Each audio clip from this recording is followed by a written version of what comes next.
Hello दोस्तों, नमस्कार। बहुत-बहुत स्वागत, बहुत-बहुत अभिनंदन हमारे चैनल एस्ट्रो ओंकार पांडे पर। आप सभी दोस्तों का हार्दिक अभिनंदन। तो कल है महाशिवरात्रि। तो महाशिवरात्रि के ऊपर में मैं ये लेके आया हूँ विशेष टोटका कह लो या फिर कोई उपाय कह लो। देखो मैं टोटके और इसके ऊपर तो मैं ज़्यादा जाता नहीं हूँ, लेकिन हाँ, कुछ उपाय है जो ये महाशिवरात्रि का दिन है वो बहुत ही विशेष है और मैं भोलेनाथ का भक्त, ये आपको पता ही है। तो इसी विषय पर ये वीडियो लेकर मैं आया हूँ आपके सामने। चट मंगनी पट ब्याह, ऐसा कुछ होगा। तो चलिए विषय को शुरू करते हैं, लेकिन विषय को शुरू करने से पहले आपसे हाथ जोड़कर सविनय निवेदन है, तक हमारे चैनल को सब्सक्राइब नहीं किया है, तो फटाफट सब्सक्राइब करें, लाइक करें, शेयर करें और भी लोगों को इससे लाभ हो। कल ही शिवरात्रि है, देर ना करें, ज़्यादा से ज़्यादा लोगों को शेयर करें। तो चलिए, ऐसे शिवरात्रि हर महीने पड़ती है। कृष्ण पक्ष में भी पड़ती है और शुक्ल पक्ष में पड़ती है। लेकिन शिवरात्रि और महाशिवरात्रि इन दोनों चीजों में अंतर होता है।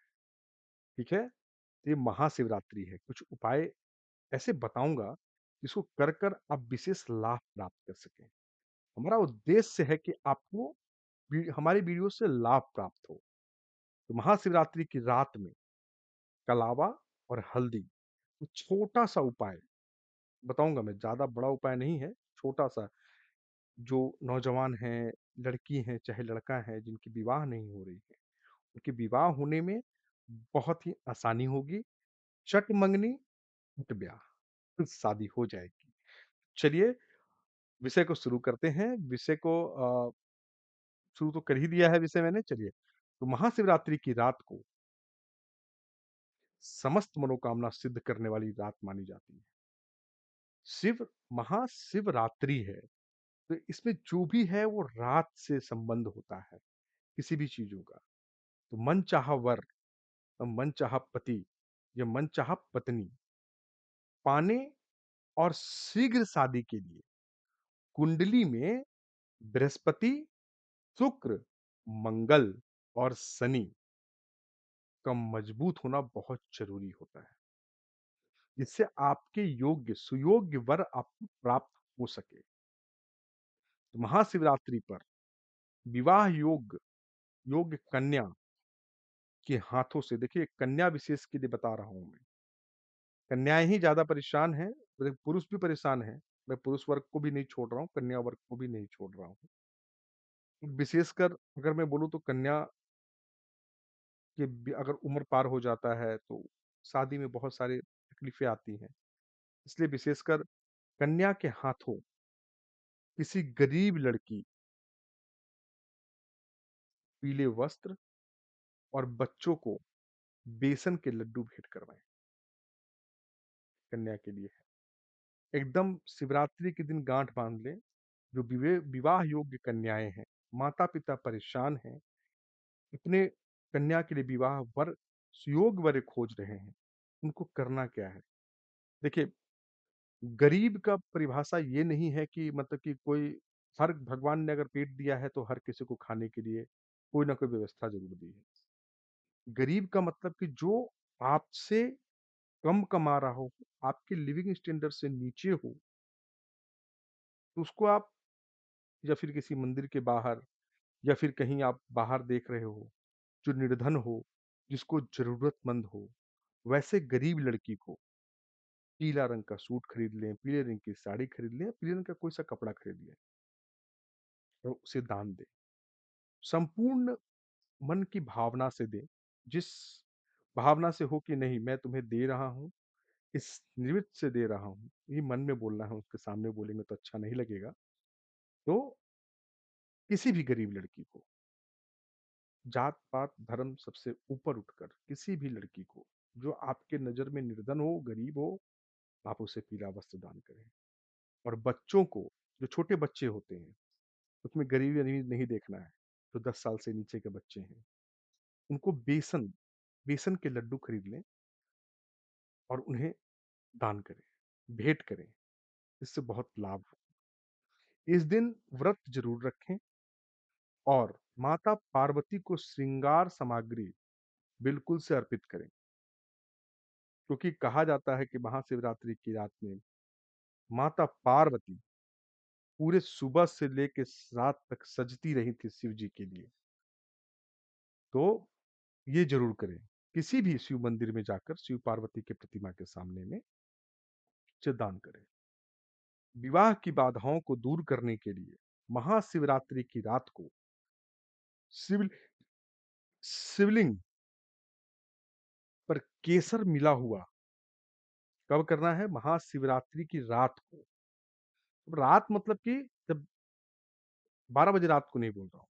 रात मतलब कि संध्या में जब सूर्य अस्त हो जाए, गोधूलिया बेला खत्म हो जाए, 7 बज जाए, 8 बज जाए, उसके बाद की बात बोल रहा हूँ।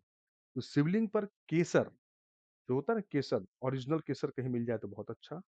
उसको मिलाकर, ठीक है, पानी में मिला लें, दूध में मिला लें। दूध पूरा तो आप दूध लेंगे नहीं, अगर पूरा दूध मिल जाए तो सर्वोत्तम। दूध एक लोटे में लें, लोटे में फिर केसर डालें और बिलपत्र के 3 पत्तों पर पीले चंदन या हल्दी से राम लिखें, प्रभु राम का नाम लिखें, ठीक? और उन्हें शिवलिंग पर अर्पित करें, पूरे भावना के साथ। फिर इस हल्दी से तिलक करें, जो हल्दी आपने बनाया, उससे तिलक करें, जो भी आपने जो राम लिखा है, जिससे आप जिस हल्दी से राम लिख रहे हैं, तो तिलक करें।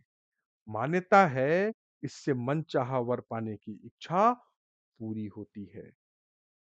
देखिए, शास्त्रों के अनुसार ये जो मैं बता रहा हूँ, आपको शास्त्रों के अनुसार बता रहा हूँ। महाशिवरात्रि को निशीता निशीता काल एक होता है, जो पत्रा में आप किसी पंडित जी से जाके पूछ लेंगे, निशीता काल मुहूर्त है ये, में लाल कलावा, जो कलावा जो हाथ में जो लाल कलावा जो हम पहनते हैं, ठीक है? लाल कलावा लेकर भगवान शिव और माता पार्वती की प्रतिमा जो है, ये शिवलिंग की बात नहीं कर रहा हूँ, जहाँ पे शिवलिंग होती है, वहाँ पे प्रतिमा भी रखी होती है। प्रतिमा की चारों ओर 7 बार लपेटें। कितना बार? 7 टाइम्स। और उनका गठबंधन कराएँ। कहते हैं, इससे विवाह के योग बनते हैं, अवश्य बनते हैं। पत्नी मनोरमा देहि मनोवृत्ता रुषारिणीम तारिणीम दुर्ग संसार सागरस्य कुलोद्वाम। ये मंत्र सुयोग्य पत्नी पाने के लिए किया जाता है। महाशिवरात्रि की रात इसका 11 माला जाप करें। फिर से मंत्र बोल देता हूँ। पत्नीम मनोरमाम देहि मनोवृता नुसारिणीम तारिणीम दुर्ग संसार सागरस्य कुलोद्वम वाम। ये मंत्र है। इस मंत्र का कम से कम 11 माला जाप करें रात के समय में। महाशिवरात्रि की रात में जागरण करने व रीढ़ की हड्डी सीधी करके ध्यान मुद्रा में बैठने की बात कही गई है। इस रात ग्रह का उत्तरी गोलार्ध इस प्रकार अवस्थित होता है कि मनुष्य के भीतर की ऊर्जा प्राकृतिक रूप से ऊपर की ओर उठने लगती है, जो मनुष्य को उसके आध्यात्मिक शिखर तक जाने में मदद करती है। ये रहा विशेष टोटका, विशेष उपाय। टोटका क्या बोलेंगे? उपाय है। ये शिव की आराधना है, इसको आपको करना चाहिए सुयोग वर पाने के लिए। आशा करता हूँ जो मैंने विषय पे आपको जो चीज़ें बताई हैं, आप उस अनुसार उन चीज़ों को करेंगे और ज़्यादा से ज़्यादा लाभ प्राप्त करने का प्रयास करेंगे। तो चलिए, मेरा कहना, आपका सुनना अगर सार्थक है, तो अब तक हमारे चैनल को सब्सक्राइब नहीं किया है, तो सब्सक्राइब करें, साथ के साथ लाइक करें, शेयर करें और अपना सहयोग, अपना सपोर्ट हमारे ऊपर इसी तरह से बनाए रखें। देखिए, आडंबर पे नहीं जाता हूँ मैं। शिवरात्रि है, तो शिवरात्रि है। महाशिवरात्रि, साल में 1 बार ही आती महाशिवरात्रि। लाभ उठा लें, ज़्यादा से ज़्यादा लाभ उठाएँ, आपका परोपकार हो, ऐसी भगवान महादेव से हमारी प्रार्थना है। और जिन्होंने सब्सक्राइब नहीं किया है, जल्दी से सब्सक्राइब करें। देखिए, मैं सबसे हमेशा निवेदन करता हूँ, सब्सक्राइब करने के बाद आप कमेंट सेक्शन में जाएँ, कमेंट सेक्शन में जाकर अपने इष्ट का जयकारा लगाएँ या फिर मेरे इष्ट का जयकारा लगाएँ। हर हर महादेव, जय श्री राम। तो चलिए सभी श्रोतागणों को हाथ जोड़कर महाशिवरात्रि की बहुत-बहुत शुभकामनाएँ। बहुत-बहुत धन्यवाद मुझे सुनने बहुत-बहुत धन्यवाद।